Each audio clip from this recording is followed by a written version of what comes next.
Hey, what's up, y'all? It's D about to react to this video by Patrick CC. It's titled Why Fast Food Sucks Now. Very interesting. I literally just recorded a video today, actually, where I went to different fast food spots. And yeah, I put it on my second channel, so go check it out. Link down below. I'll make sure that it's up by the time I upload this video. But yeah, I definitely had some thoughts about the fast food I had. But let's hear what he has to say. Let's watch. I'm going to show you a few different modern fast food locations with the logos removed, and I want to see if you can guess which restaurant it is. Here is number I want to play.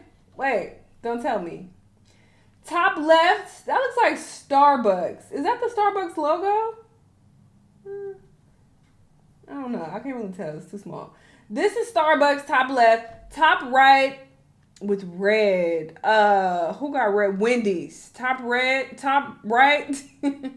Wendy's. Bottom left, that looks like Chipotle. Bottom right. What's red? I want to say In-N-Out, but it's not. That don't look like In-N-Out. But that's the only thing I could think of that's like red. The logo's removed, and I want to see if That's not In-N-Out though. I don't know what that is. Bottom right. you can guess which restaurant it is. Here is number 1. Oh, bottom right is Panda Express. They have red. Okay, those are my guesses. Starbucks, Wendy's, Chipotle, Panda. To see if you can guess which restaurant it is. Here is number 1. That is Panda Express. Oh. Here's number 2. That is Arby's. Oh. Here's number 3. Chipotle. That is Burger King. Oh, what Burger King is that? 4. That is Wendy's. Fast food restaurants in America have completely lost their identity, but it doesn't stop at these soulless gray buildings. Fast food used to be cheap, tasty, and most importantly, fast. And on top of that, the experience used to be fun. Today, the color is gone. The prices for a meal are almost the Listen, I've been shitting on fast food for a very long time now on this channel. Fast food been nasty. It's been nasty. It's disgusting. same. Again, watch my video if you want to hear my thoughts on the places I went. And I tried to pick the top of the top fast food places I could find. And still, as a regular restaurant, and the service is slower than ever. But this did not happen by accident. In fact, it's all by design. And today I'm going to break down why fast food today is colorless, expensive, and slow. And while it might sound like all hope is lost, there is something you can do to change it. And if enough of us do that, we just might be able to return to the glory days. Modern American fast food buildings are the perfect representation of the soul that's been sucked out of the industry. What used to be these creative architectural fun houses have transformed into sterile gray boxes that are severely lacking identity. Some of them kind of look like modern homes, some of them look like banks, some of them just look like corporate offices, I ain't never been to no fast food places modern that look like homes, this. some of them The hell?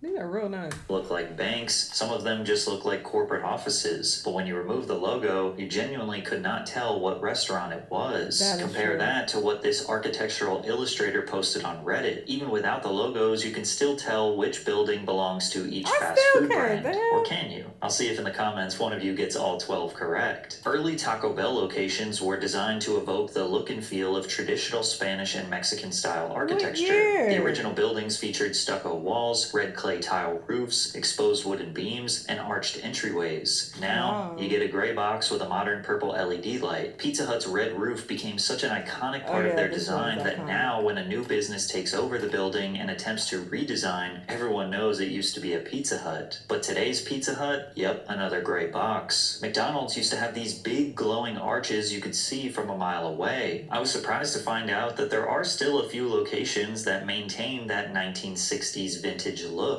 Take this Bloomington, Minnesota location, for example. It still has the massive arches on each side, the red and white striped bricks around the edges, and red outline gives it this cartoonish but welcoming vibe. But sometime in 2023, they decided to get rid of all that charm and paint it gray. During McDonald's nationwide boom in the 1970s, they made a major rebrand to build locations faster. The red mansard roofs with the yellow accents that were supposed to resemble French fries is what most people remember visiting throughout their childhood. There are still a few locations out there that haven't been modernized. This one in Dunedin, Florida looks absolutely beautiful with the palm trees and the bright blue sky. Or check out this stunning Durham, North Carolina location. This photo was taken in 2021, but it looks like we took a time machine back to 1993. Sadly, this one was also painted entirely gray in 2024. Even this location outside of Disney World looked like a theme park of its own. And I'm sad to admit that this creative masterpiece has been replaced by what looks like a corporate headquarters. Now, one of the main reasons behind the gray box trend is that it's a safer, smarter real estate investment. This strategy leans heavily on modular construction and prefab standardized architecture. When a previous brand needed a very specific build out, which usually came down to their custom roofs, it just cost more. And in a way, they're also preparing for their imminent failure because these vague buildings can be transformed into just about any other business. In New Jersey, this Wendy's was transformed into a Burger King. In Missouri, this old Burger King was turned into a Wendy's. This former Taco Bell KFC combo was turned into a local pharmacy. And this former Arby's is now a local pizzeria. And to no surprise at all, the local pizzeria made a more charming and visually interesting design. Now, my favorite is when chains actually do the opposite of this, when they repurpose an old building, like this old bank in Wilmington, North Carolina that was transformed into a Dunkin' Donuts. It's undeniably smarter and probably more sustainable to build buildings that can outlive the brand inside them, which will in turn reduce waste and provide opportunity to future businesses. But there's just something sad about it too. Each restaurant lost all its character, but it's not just the exterior that lost its character. The interior is where many of these places thrived. Stepping inside used to feel like entering a little world of its own. Taco Bell had these purple and teal Art Deco chairs, textured wall tiles, and neon squiggles that felt like walking through a 90s arcade. People today would probably call this tacky, and they might not be wrong, but damn, it has an identity. But before we dive deeper, the other day I wasted hours trying to cancel all those subscriptions.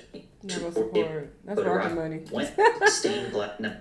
Patrick CC, or click the link in the description to get started for free. Wendy's had an immaculate 1970s grandma aesthetic. Wood-paneled walls, stained glass lamps hanging above every table, plush burgundy booths, and soft yellow lighting that made it feel more like a cozy living room than a fast food joint. And these sunrooms? Dude, these sunrooms absolutely ripped. Pizza Hut felt like a legit sit-down restaurant with thick carpeting, red vinyl booths, and those iconic Tiffany-style lamps that turned every meal into a dimly lit occasion. McDonald's had burger seats. Look at these burger seats. Are they a little terrifying? Sure, but I think we can all agree that we want them back. And when management started encouraging a more kid-friendly atmosphere, almost every franchisee built massive playgrounds and indoor sets packed with massive tubes, nets, and ball pits to play in while the adults got to enjoy their meal. However, for years, McDonald's had been dealing with injury lawsuits where kids hurt themselves climbing around rope ladders and monkey bars. In a 5-year span alone, from 1986 to 1991, 1,500 injury claims were filed against McDonald's when kids fell off their equipment or got trapped in one of their structures. Hundreds, if not thousands of injuries went unreported, and not to mention the sanitation concerns. Even as a kid, I knew those things were filthy. Some places have still tried to hang on to that old school charm well into the 2020s. I found this 1950s retro diner-inspired McDonald's location in Williamsburg, Virginia. They have a whole-ass 1957 Chevy on the inside just parked in the middle of the restaurant. This beautiful time capsule location was, you guessed it, grayed out and turned into another modernized hospital cafeteria a few years ago. A location in Bensonhurst, Brooklyn was redesigned to a 1980s theme for a Marvel movie, and to no surprise at all, everyone loves it. And even though it still doesn't look like a true time capsule, it's just enough retro and modern combined to give the place a lot more soul. And if you're watching this and you have a fast food location near you that still has some old school charm, drop it in the comments because I want to see. But the blueprint for the modern fast food gray box, the minimalism, the neutral tone textured wallpaper, the IKEA chairs that hurt to sit in, the inoffensive abstract art, the dim industrial lighting, it can all be blamed on Chipotle. Chipotle's early 2000s expansion marked a turning point in the fast food industry. Their concept was called fast casual. You still got your food quickly, but the experience felt more elevated. The menu was simple, the ingredients were marketed as fresher, and the interiors ditched the kid-friendly chaos and favor of something more modern. Because of this, they were able to charge a higher price, and teenagers, college kids, and young professionals were more than willing to pay. But they weren't just paying for vibes. Those 2010s Chipotle burritos were massive. You used to get at least 2 servings of food for one price, which made it comparable to 2 fast food trips. Chipotle's success came at a time when McDonald's and other giants were on a rapid decline. In 2003, McDonald's stock price fell to a 9-year low, and in Q4 of 2023 was the first net loss in profits they ever had, losing $344 million. Public pressure around junk food intensified during this period. The Super Size Me documentary further tarnished the company's brand. The doc followed Morgan Spurlock, who ate at McDonald's restaurants 3 times a day, every day for a month, consuming every item on the chain's menu at least once. At the end of the experiment, the 32-year-old had gained 24.5 pounds, a 13% body mass increase, increased his cholesterol to dangerous levels, and became the proof the media needed to paint fast food as the face of America's obesity crisis. So while McDonald's scrambled to repair its image, Chipotle was thriving, offering a cleaner, simpler, healthier experience that looked and felt like the opposite of everything fast food had become. In response, McDonald's started the Forever Young campaign to transform the playground feel into a cafe-style space. What resulted was a push for a more contemporary aura, accented by terracotta, olive, and gray colors paired with wooden furniture. Of course, other fast food restaurants saw this change and followed suit. I also believe that the success of Starbucks and maybe even the Apple Store had a big impact on the aesthetics of fast food chains. Starbucks proved that people would pay a premium price to hang around in a space that felt upscale, and Apple taught the entire retail world that an ultra-minimalist design could signal trust and quality. Today, seemingly every fast food chain takes a little bit of inspiration from Chipotle, Starbucks, and the Apple Store, which has majorly contributed to them losing what made them special in the first place. Fast food restaurants were meant to be bold, fun, and kid-friendly, or even calm and cozy sit-downs for the family. But designers Lynn Rosenbaum and Michael Muchoff told the YouTube channel Cheddar that the design choices are nothing more than a marketing tactic.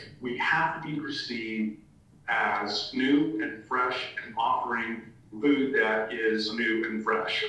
What has changed within our restaurants? We want to communicate that to the customer on the outside, and the easiest way to do that is through architecture and interior design. How can we make it look healthier, but not actually make it focus healthier? on the ingredients, That's basically the gist. I don't think any logical person is expecting fast food to be healthy, but the risk used to be worth the reward. Because beyond the building design and modern branding, it seems like they aren't even trying to make the food look or taste good anymore. The burgers aren't even close to as advertised, with buns flat as a pancake and lettuce that looks like it was left out all night. And places like KFC refuse to change the oil in their fryers. Listen, I was shook going to somewhere I went today. Again, check the video, link down below.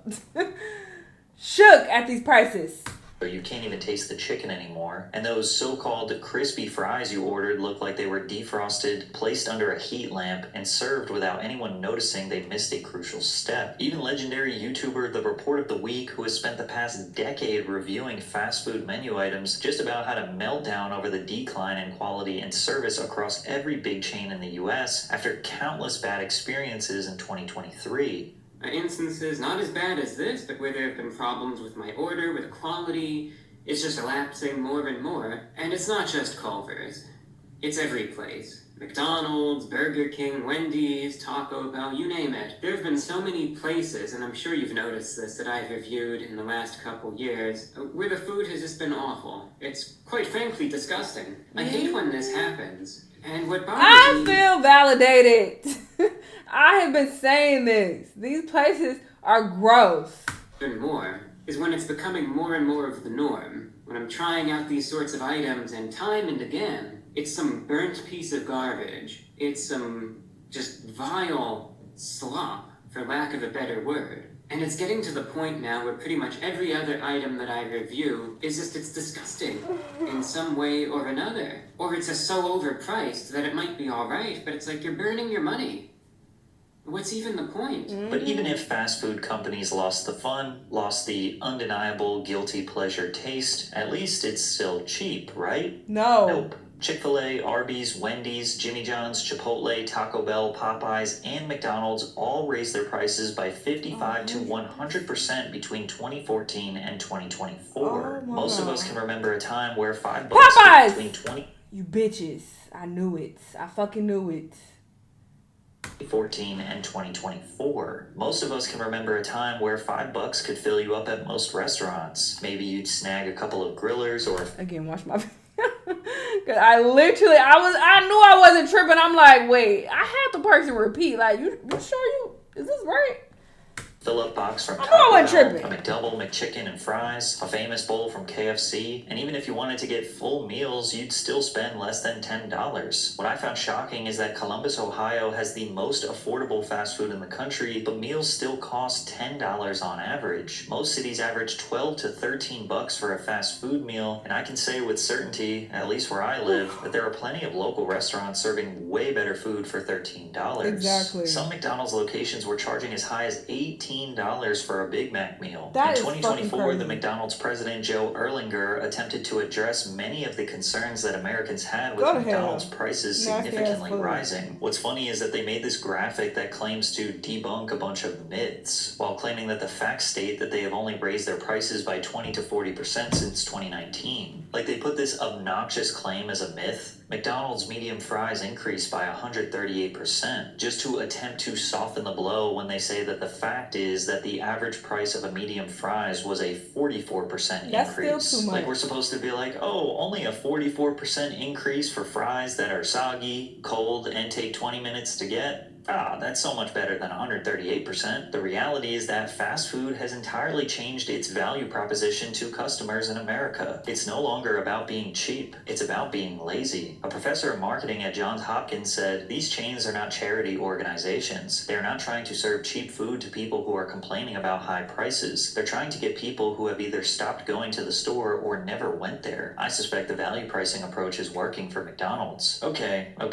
So, they killed the vibes, ruined the taste, charged way too much money. Is it at least still fast? Well, kinda. The speed of service has drastically decreased as Americans become more dependent on the drive-thru. America runs on urgency. Our cities are built to drive around, not stop and hang out in. Our work weeks are packed, our commutes are long, and our breaks are short. Everything in our culture tells us to move faster, work more, and consume more. So we designed an entire meal experience around not having to stop moving. Pull up in your car, order before you speak to a person, get your food in a brown bag, and don't even look inside until you're already merging onto the highway, and stuff the fries down your throat with one hand while the other is on the wheel. Drive-thrus aren't about convenience. They're a survival mechanism for a society that doesn't have time to sit down. But now even that convenience is starting to collapse. What used to be a 3 to 5 minute pit stop has turned into a 15+ minute wait behind a line of frustrated drivers. Even places like In-N-Out are facing major problems with lines that literally cause traffic on the highways next to them. Pretty much every Chick-fil-A I've ever been to around lunchtime has 2 rows of 20+ cars bumper to bumper. Many locations are trying to combat these frustrating wait times by having staff walk around with iPads so you can get that somewhat satisfaction that your order is being taken care of, but it doesn't make the food come out any faster. Now you might think that removing drive-thrus in some locations or incentivizing walk-ins would somehow speed things up, but fast food restaurants have done their homework. Research shows that 47% of US consumers would simply avoid going to a store that doesn't have a drive-thru, and twice as many people prefer using the drive-thru to going in store. And that's because of the American go